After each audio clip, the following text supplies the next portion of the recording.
चीन की Xi Jinping सरकार ने देश के प्रमुख फाइनेंशियल जर्नलिस्ट पर बुरी तरह से शिकंजा कस दिया है और माना जा रहा है कि चीनी बिजनेस पत्रकार की जान को गंभीर खतरा भी है।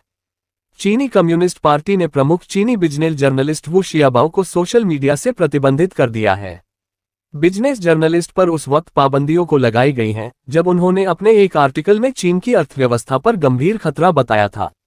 इस जर्नलिस्ट ने 1930 के दशक की महामंदी से देश की धीमी आर्थिक स्थिति की तुलना किया है और इस तुलना के बाद उन्होंने सरकार की आलोचना की थी। बिजनेस जर्नलिस्ट वू शियाबाओ चीन के प्रसिद्ध पत्रकारों में से एक हैं और चीनी सोशल मीडिया पर उनके 47 लाख से ज्यादा फॉलोअर्स थे, लेकिन अब उनके अकाउंट को सस्पेंड कर दिया गया है।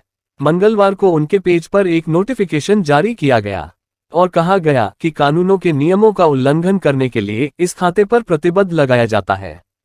चीनी सोशल मीडिया प्लेटफॉर्म वीबो की तरफ से जारी बयान में कहा गया है कि जर्नलिस्ट वू शियाबाओ की सोमवार की रिपोर्ट चीन को बदनाम करने के लिए है, इसीलिए उनके अकाउंट को सस्पेंड किया जाता है।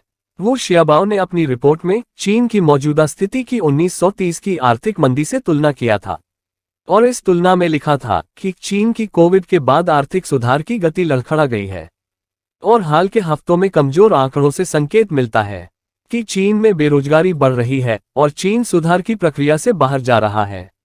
उनकी रिपोर्ट को वीबो ने देश को बदनाम करने वाला और गलत जानकारी फैलाने वाला बताया था और इसके बाद उनके 3 वेरीफाइड अकाउंट को बंद कर दिया गया है।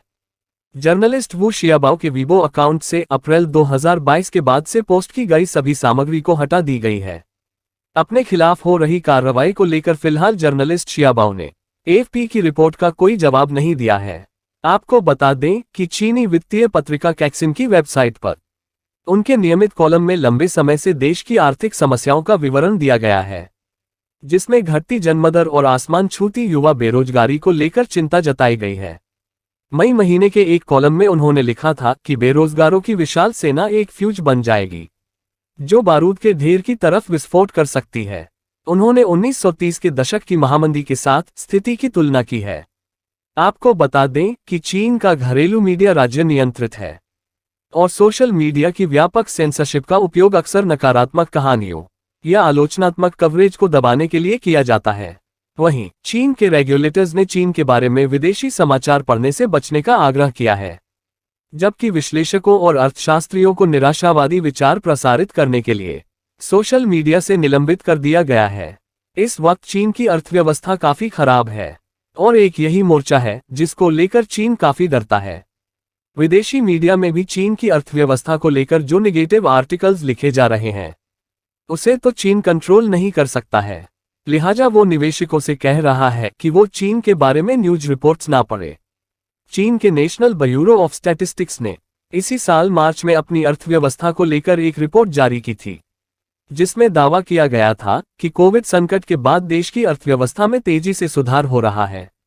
लेकिन इस रिपोर्ट में भी चीन देश की बेरोजगारी के आंकड़ों को छिपा नहीं पाया और चीनी सरकार के आंकड़ों के मुताबिक इस साल जनवरी से फरवरी की अवधि में 16 से 24 वर्ष के युवाओं की बेरोजगारी दर 18.1% तक पहुंच गई है, जबकि दिसंबर में ये 16.7% थी। CNN की रिपोर्ट के अनुसार चीन की कुल बेरोजगारी दर भी बढ़कर 5.6% हो गई है और मई में भी बेरोजगारी दर में और तेजी आई है और ये बढ़कर 20.8% तक पहुंच गई है। इसके अलावा नौकरी पाने के लिए लोगों को भारी संख्या में परेशान होना पड़ रहा है। चीन के नए प्रधानमंत्री ली कीयांग ने स्वीकार किया कि रोजगार सृजन एक बड़ी चुनौती बनी हुई है। चीन में इस साल करीब 1.5 करोड़ युवा कॉलेजों से ग्रेजुएशन पूरा कर नौकरी की तलाश में जुटेंगे, लेकिन उनके हाथों में कुछ नहीं होगा। वियोन की एक रिपोर्ट के अनुसार नौकरियों की कमी के कारण नए चीनी स्नातक विद्रोह भी कर सकते हैं और चीन की तानाशाह कम्युनिस्ट सरकार जनता की बगावत से सबसे ज्यादा डरती है।